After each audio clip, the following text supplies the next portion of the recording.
Selamat datang kembali tuan-tuan dan nyonya-nyonya. Kita lanjutkan kembali kisah kehidupan Tuan Wiradarmadi yang jenius. Mohon dibantu subscribe yang belum subscribe ya. Untuk yang sudah dukung channel ini terima kasih. 692. Yuda langsung ingin membawa Wira pergi begitu bertemu dengan Wira. Hal ini membuat Wira sangat bersyukur. Wira sangat memahami karakter Yuda. Bagi Yuda, segala macam masalah pribadi tidak bisa dibandingkan dengan kepentingan negara. Jadi, dari sikap Yuda kepada Wira ini, jelas terlihat bahwa Yuda sangat peduli dengan Wira.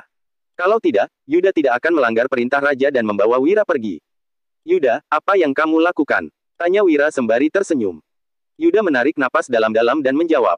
Kerajaan Agrel sangat berbahaya. Diandra juga menyimpan dendam kepadamu karena kamu sudah membunuh ayahnya. Dia pasti akan membunuhmu. Jadi, kamu nggak boleh pergi ke kerajaan Agrel. Suara Yuda sangat lantang saat berbicara. Namun, Wira malah mendesah dan menimpali. Kalau kamu membawaku kembali, ini berarti kamu melanggar perintah raja. Apa kamu nggak takut? Nggak takut. Aku akan memohon kepada raja untuk mengutus orang lain ke kerajaan Agrel, ujar Yuda. Kelihatannya, dia memang tidak takut. Kalau cara ini berguna, mana mungkin aku memutuskan untuk pergi ke kerajaan Agrel. Sebelum berangkat, aku sudah mendapatkan surat dari Pak Kemal. Bahkan, dia juga nggak punya solusinya. Jadi, apa kamu pikir kamu bisa menyelesaikannya? Ucap Wira. Kata-kata Wira memang terdengar tegas, tetapi ini memang kenyataan. Raut wajah Yuda menjadi muram setelah mendengar perkataan Wira. Wira menjelaskan, kamu pasti akan dihukum kalau kembali. Bukan hanya kamu, aku juga akan dihukum. Selain itu, Pak Kemal pasti akan melindungimu dan membelaku. Tapi, faksi penasihat kanan memang berharap kamu berbuat seperti ini. Wira menambahkan, jadi, kalau kita kembali, keinginan mereka pun tercapai. Mereka pasti nggak akan melepaskan kita. Bukan hanya itu, Raja sudah lama curiga padamu. Kalau nggak, dia nggak mungkin bersikap acuh tak acuh kepadamu selama bertahun-tahun. Kamu baru diizinkan keluar untuk bertugas karena Raja Tanui melakukan penyerangan. Jadi, Raja pasti nggak akan mendengar omonganmu, dia malah akan menghukummu. Kalau kamu nggak mengkhawatirkan dirimu sendiri, apa kamu nggak khawatir dengan ibu dan keluargamu? Lanjut Wira. Perkataan Wira sangat mengena di hati Yuda. Dia pun mengepalkan tangannya dengan erat. Yuda berujar, tapi aku merasa bersalah padamu karena aku yang mengundangmu untuk menjadi penasihat saat berperang dengan Raja Tanui. Setelah membunuh Raja Tanui, kami semua mendapat gelar, tapi kamu nggak mendapatkan apapun. Akhirnya, malah kamu yang harus menanggung dendam bangsa Agrel. Aku nggak rela dan nggak bersedia menerima semua ini. Yuda adalah orang yang setia kawan. Dia tahu bahwa kerajaan Agrel sangat berbahaya. Jadi, Yuda baru bergegas datang untuk mencegat Wira. Wira menyahut, nggak masalah, aku pasti akan baik-baik saja. Percaya padaku, kamu lindungi saja dirimu baik-baik. Wira tersenyum dan menepuk-nepuk bahu Yuda, lalu melanjutkan perkataannya. Status kita memang berbeda. Kamu berstatus mulia karena kamu itu keturunan Dirga dan panglima tertinggi di kerajaan Nuala. Tapi, mulai hari ini, kamu itu saudaraku. Aku nggak peduli kamu bersedia menerimanya atau enggak. Yuda mengabaikan kecurigaan pemerintah kepadanya dan mengambil risiko untuk membawa Wira kembali. Jadi, Wira pasti akan mengingat kebaikan Yuda. Karena kita itu saudara, berarti kita harus menanggung suka dan duka bersama-sama. Aku akan menemanimu pergi, ujar Yuda dengan geram. Hahaha, apa kamu nggak percaya kepadaku? Tenang saja, tunggu aku pulang, sahut Wira. Wira menggeleng dan melambaikan tangannya, lalu berkata, setelah aku pulang, kita minum-minum sampai puas. Kemudian, Wira melirik Dodi. Sebenarnya, Dodi juga tidak rela. Namun, dia percaya dengan kemampuan Wira. Dodi berucap. Kak Wira. Wira tersenyum dan menyela. Dodi, kamu nggak usah bilang apa-apa lagi. Kamu dampingi Yuda saja. Kalau ada masalah, kita bicarakan lagi setelah aku pulang. Percaya padaku, aku pasti akan baik-baik saja. Danu segera maju dan menimpali, tenang saja, ada aku. Kak Wira, pasti nggak akan kenapa-kenapa. Dodi pun mengangguk, dia memang merasa lebih tenang kalau kakaknya mendampingi Wira. Sudahlah, kalian nggak usah antar aku lagi. Kalian pulang saja, ujar Wira. Sesudah itu, Wira juga tidak memberi kesempatan kepada Yuda dan Dodi untuk bicara lagi, lalu langsung meninggalkan tempat ini. Yuda mengepalkan tangannya dengan erat ketika melihat sosok Wira yang menjauh. Bab 693. Yuda bersumpah di dalam hati, ayah, aku memang pernah berjanji kepadamu untuk menjaga kerajaan Nuala. Meskipun nggak bersedia, aku juga nggak akan melanggar perintahmu. Tapi, mulai hari ini, aku punya satu hal yang harus kuselesaikan. Aku nggak akan membiarkan Wira terancam bahaya lagi seperti hari ini sekalipun harus mempertaruhkan nyawaku. Setelah meninggalkan tempat ini, Wira dan rombongannya berangkat dengan menunggangi kuda. Mereka melaju dengan cepat dan perjalanan mereka di wilayah kerajaan Nuala sangat lancar dan aman. Besok kita akan sampai di daerah perbatasan. Itu baru daerah yang paling berbahaya, ujar Dewina sambil tersenyum. Wira tersenyum dan bertanya, apa Nona Dewina takut? Dewina mengedipkan mata sembari menyahut. Mana mungkin aku takut kalau Tuan Wira ada di sini. Wira hanya tertawa dan tidak berkomentar. Hari sudah gelap, mereka semua mencari sebuah penginapan untuk beristirahat. Besok mereka baru sampai di daerah perbatasan, apa mereka tidak akan menemui bahaya di wilayah kerajaan Nuala?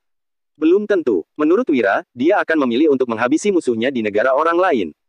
Alasannya sangat sederhana. Jika Wira diutus ke kerajaan Agrel dan mati di sana, masalahnya cukup merepotkan. Kerajaan Nuala mungkin tidak peduli, tetapi membunuh seseorang membutuhkan dalih. Jadi, tempat yang paling tepat untuk membunuh Wira adalah kerajaan Nuala. Dengan demikian, tidak ada yang bisa berkomentar jika Wira mati di kerajaan Nuala. Padahal, dia dibunuh oleh bangsa Agrel. Wira tersenyum setelah melakukan perjalanan selama beberapa hari, seharusnya orang yang bertindak akan segera muncul. Wira duduk bersila di atas kasur, dia tidak tidur dan terus menunggu. Saat tengah malam, tiba-tiba terdengar suara kencang dari luar. Wira membuka matanya dan berucap. Akhirnya, datang juga. Kala ini, Wira sama sekali tidak peduli. Dia memegang senapan sambil menanti. Mereka hanya ingin membunuh Wira. Selain itu, jika didengar dari suara langkah kaki mereka, seharusnya mereka sudah tahu posisi Wira. Bahkan, orang-orang tahu bahwa membunuh Wira terlebih dahulu adalah langkah yang paling tepat. Saat ini, Wira mendengar suara langkah kaki yang ringan dari luar. Beberapa orang sudah membuka pintu dengan pelan dan berjalan masuk. Hanya saja, Wira tertawa begitu mereka masuk. Kemudian, Wira menyalakan lilin dan melihat beberapa orang yang bertopeng itu. Mereka terkejut dengan tindakan Wira. Salah satu dari mereka berucap. Kamu, Wira tersenyum dan menyela, akhirnya kalian datang juga. Begitu perkataan ini dilontarkan, beberapa orang bertopeng itu saling bertatapan. Pemimpin mereka mendengus dan berujar. Wira, kan, dengar-dengar, kamu sangat kaya. Hari ini, kami mau membunuhmu dan merampok uangmu. Alasan ini benar-benar buruk. Wira tersenyum dan menimpali. Aku diutus ke kerajaan Agrel, untuk apa aku membawa begitu banyak uang? Bagaimana kalau kalian memberiku alamat? Nanti, aku akan mengirim puluhan juta gabak untuk kalian setelah kembali dari kerajaan Agrel. Pemimpin orang-orang bertopeng itu merasa dipermalukan sesudah mendengar ucapan Wira. Sebaiknya, dia tidak bertele-tele lagi. Pemimpin itu berucap. Apapun yang kamu katakan, hari ini kamu harus mati. Kemudian, dia mengayunkan pedangnya. Bab 694. Wira tentu tidak bisa melawan beberapa orang ini. Jika hanya satu orang, Wira mungkin bisa mencobanya. Namun, Wira sama sekali tidak takut. Dia mengangkat senapannya, lalu menembak pemimpin itu. Pemimpin tersebut langsung mati karena gerakannya sangat cepat. Orang-orang bertopeng yang lain merasa kaget dan berseru. Ternyata kamu punya senapan. Meskipun memiliki kemampuan bertarung yang hebat, mereka juga tidak mungkin bisa menang melawan senapan. Wira tersenyum dan menyahut. Mana mungkin aku berani duduk di sini kalau nggak punya senjata? Apa aku menunggu kalian membunuhku? Katakan, siapa anggota kerajaan Agrel yang mengutus kalian datang? Beberapa orang itu langsung tercengang setelah mendengar perkataan Wira. Salah satu dari mereka berujar. Bagaimana kamu bisa tahu kami berasal dari kerajaan Agrel? Mereka benar-benar kaget. Ini nggak sulit ditebak. Kalau aku orang kerajaan Agrel, aku pasti akan melakukan hal yang sama. Hanya saja, dari ketiga pangeran kerajaan Agrel, siapa yang mengutus kalian untuk membunuhku? Tanya Wira. Kemudian, dia menodongkan senapan ke arah mereka. Wira melanjutkan. Kalau nggak mau bilang, kalian akan mati. Dia tidak bercanda. Sementara itu, raut wajah beberapa orang bertopeng sangat masam, tetapi mereka tidak menjawab pertanyaan Wira.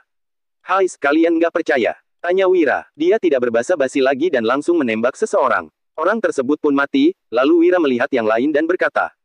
Katakan, siapa yang menyuruh kalian datang? Kalau nggak mau bilang, kalian akan mati. Tapi, kalau kalian bilang, aku nggak akan membunuh kalian.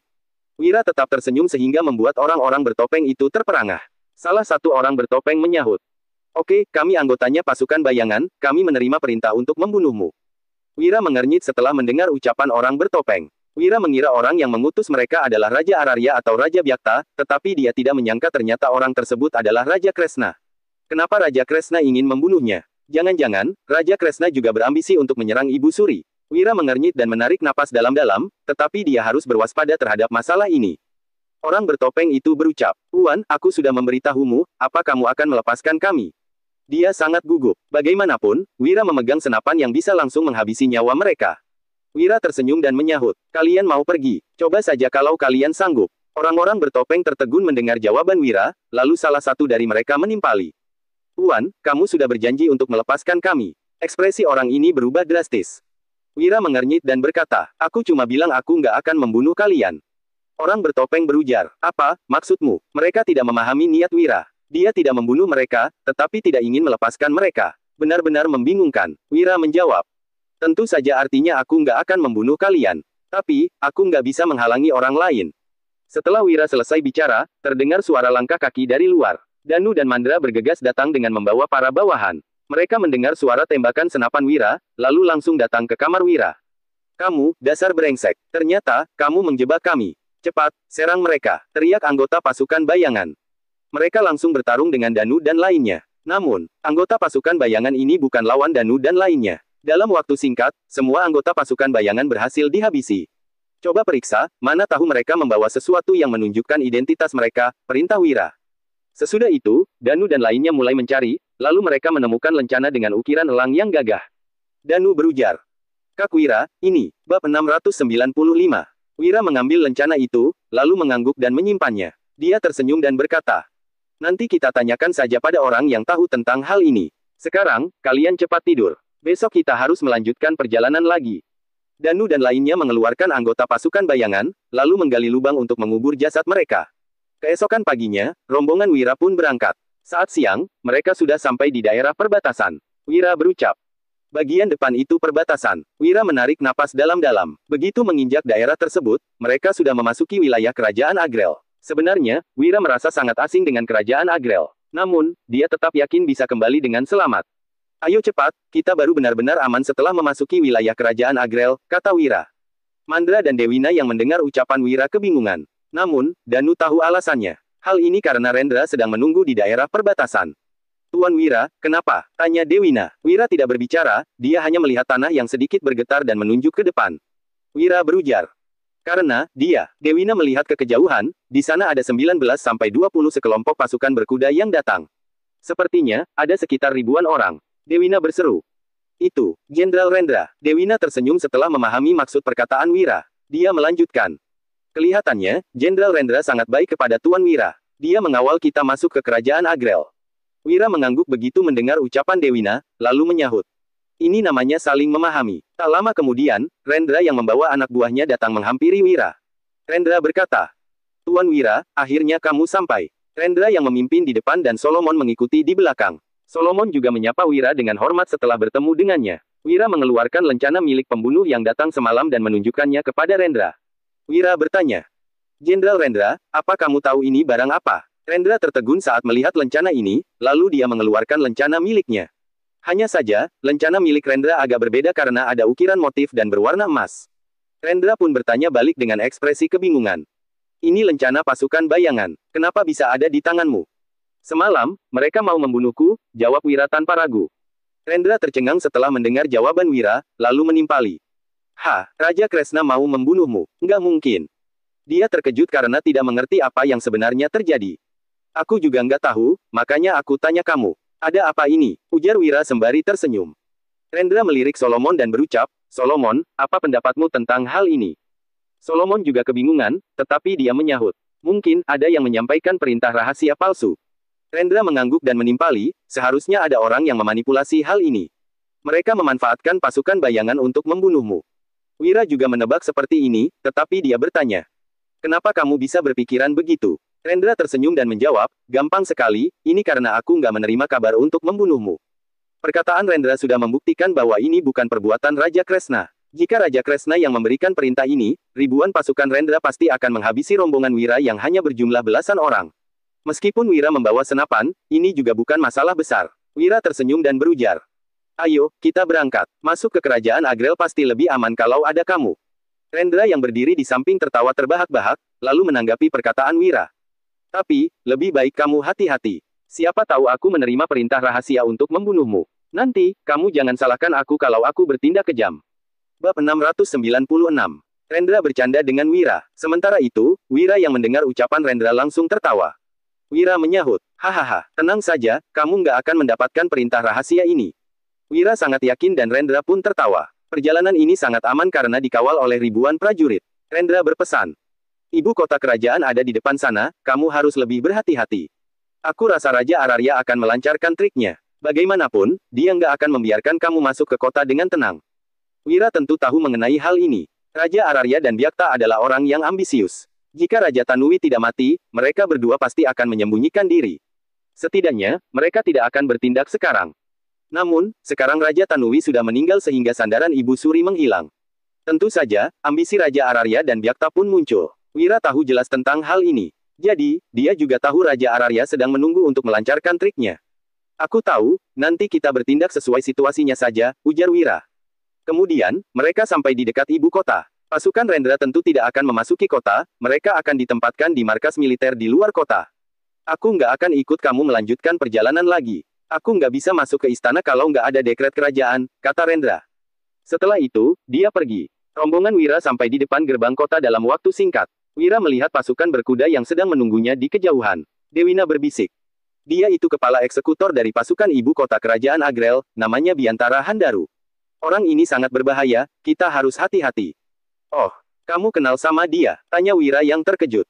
Dewina menjelaskan, tentu saja aku kenal. Dia itu bawahan Raja Ararya yang sangat hebat, bisa dibilang dia tangan kanannya Raja Ararya. Hampir semua orang mengenalnya. Dewina sama sekali tidak berniat untuk menutupinya. Dia juga terlihat agak takut. Rombongan Wira yang berada di luar gerbang kota dicegat. Pria parubaya yang memakai seragam pejabat bertanya dengan ramah. Kalian siapa? Dewina langsung berbisik kepada Wira, dia ini Biantara. Wira yang diingatkan Dewina memandang Biantara dan berucap, tim utusan kerajaan Nuala. Pria parubaya yang bernama Biantara segera menghampiri Wira dan berujar. Ternyata ini tim utusan kerajaan Nuala. Astaga, kalian gak memakai seragam pejabat. Aku pikir kalian itu bandit, maaf. Biantara memang tampak tersenyum. Sikapnya juga terlihat tulus, bahkan sedikit rendah hati. Namun, sebenarnya dia menyembunyikan niat membunuhnya di depan Wira. Gerak-geriknya ini seperti seorang penjilat. Jika baru pertama kali bertemu, semua orang pasti mengira Biantara adalah orang yang mudah didekati. Namun, Biantara tidak bisa menyembunyikan triknya dari Wira. Wira tersenyum dan bertanya balik, kamu siapa? Aku ini kepala eksekutor dari pasukan kerajaan Agrel, namaku Biantara. Tuan Wahyudi sangat terkenal, jadi kamu nggak perlu memanggilku Tuan Biantara. Panggil saja aku Biantara, biar lebih akrab, ucap Biantara seraya tersenyum. Sementara itu, Wira tertawa. Bab 697. Ternyata kamu adalah Tuan Biantara, kepala eksekutor pasukan kerajaan Agrel. Astaga, kamu sangat pandai berbicara dan rendah hati. Aku kira kamu adalah Kasim Istana. Maaf, ucap Wira meminta maaf sembari menangkupkan kedua tangannya pada Biantara. Mendengar ini, senyuman di wajah Biantara seketika sirna. Dia menatap Wira dengan niat membunuh yang dahsyat. Akan tetapi, dia tidak bertindak dan hanya tersenyum sambil berkata, Tuan Wahyudi sudah terlalu sopan. Nasibku nggak begitu baik untuk menjadi Kasim Istana. Setelah mengatakan ini, Biantara menatap Dewina yang berdiri di belakang Wira, lalu melanjutkan. Kamu pasti Nona Dewina, kan? Tim penjemputmu ada di sebelah sana. Mari saya antar Nona Dewina. Wira bisa melihat dengan jelas bahwa Biantara menunjukkan rasa hormat saat berhadapan dengan Dewina. Sebenarnya apa identitas Dewina? Dia sama sekali bukan pelayan rendahan seperti yang dikatakan. Melihat kepala eksekutor yang begitu hormat padanya, Wira berpikir bahwa Dewina pasti orang istana. Jangan-jangan, Dewina memiliki hubungan kekerabatan dengan Ibu Suri. Terima kasih, Tuan Biantara. Dia menatap Wira sekilas, lalu berkata sambil tersenyum. Tuan Wira, aku jalan duluan, iya. Ketika berbicara, sebuah kereta kuda tiba. Terlihat Dayang dan pelayan senior dari istana yang datang. Wira melihat Dewina naik ke kereta kuda dan pergi dengan tatapan penasaran. Sementara itu, Biantara tersenyum seraya berujar. Tuan Wahyudi, aku sudah lama mengagumimu. Aku nggak menyangka hari ini kamu datang sebagai utusan. Sepertinya, kerajaan Agrel juga tahu bahwa kedatanganmu bisa mendamaikan negara kami. Perkataan ini kedengarannya seperti pujian, tetapi sebenarnya sedang mencibir Wira karena telah dibuang oleh kerajaan Nuala. Orang yang sangat naif pasti akan mengira bahwa dirinya sedang dipuji. Akan tetapi, Wira tentu paham dengan maksud ucapan ini. Wira tersenyum dan menimpali. Tuan Biantara ternyata cukup cerdas. Sepertinya kerajaan Agrel juga tahu kalau aku nggak datang, perang akan terus berlanjut dan mungkin akan ada raja yang turun tahta lagi. Wira tersenyum dengan ramah. Hal ini membuat Biantara sontak mengernyit dan merasa terkejut. Ternyata pembunuh Raja Tanui benar-benar licik. Ucapan Wira bagaikan pisau yang tajam. Biantara berujar, Tuan Wahyudi memang luar biasa. Aku akhirnya benar-benar bertemu denganmu. Tapi, ini adalah kerajaan Agrel. Ucapan Tuan yang begitu sarkastis takutnya akan menimbulkan banyak masalah. Sebaiknya Tuan berhati-hati. Kedua negara memang sepakat untuk nggak membunuh utusan, tapi bangsa Agrel sangat barbar. Kami nggak bisa melindungi kalau ada yang mencoba menyerang Tuan. Satu hal lagi, selama di kerajaan Agrel, Tuan Wahyudi tolong jangan sering keluar. Ada beberapa gang yang sangat berbahaya. Aku dengar ada orang yang melewati gang tersebut, lalu menghilang. Sejak saat itu, kabarnya nggak pernah terdengar lagi, lanjut Biantara sambil tersenyum. Kedengarannya Biantara seperti sedang mengkhawatirkan Wira, tetapi Wira tahu dengan jelas bahwa ini ada peringatan untuk dirinya. Tenang saja, Tuan Biantara. Aku nggak mudah mati. Nggak akan terjadi apa-apa. Kalau ada yang berani mencari masalah denganku, aku akan membantu kerajaan Agrel untuk melenyapkannya. Nggak perlu berterima kasih, lagi pula kedua negara kita memiliki hubungan baik. Aku nggak akan mempermasalahkan hal sekecil ini, sahut Wira sambil menangkupkan kedua tangan dan tersenyum. Biantara tersenyum tipis sembari menimpali. Tuan Wahyudi, kita sudah cukup lama mengobrol. Aku hampir melupakan urusan lain. Ibu Suri sedang menunggu di istana. Ayo, pergi. Setelah berbicara, Biantara balik pergi bersama pasukan kerajaan Agrel. Pasukan penjaga berjalan di sisi Wira dan rombongannya menuju istana. Saat ini, sesuatu tiba-tiba terlintas di benak Wira. Dia bertanya dengan penasaran. Tuan Biantara, aku ingin menanyakan sesuatu. Apa identitas Nona Dewina di kerajaan Agrel? Apa dia akan menikah dengan raja?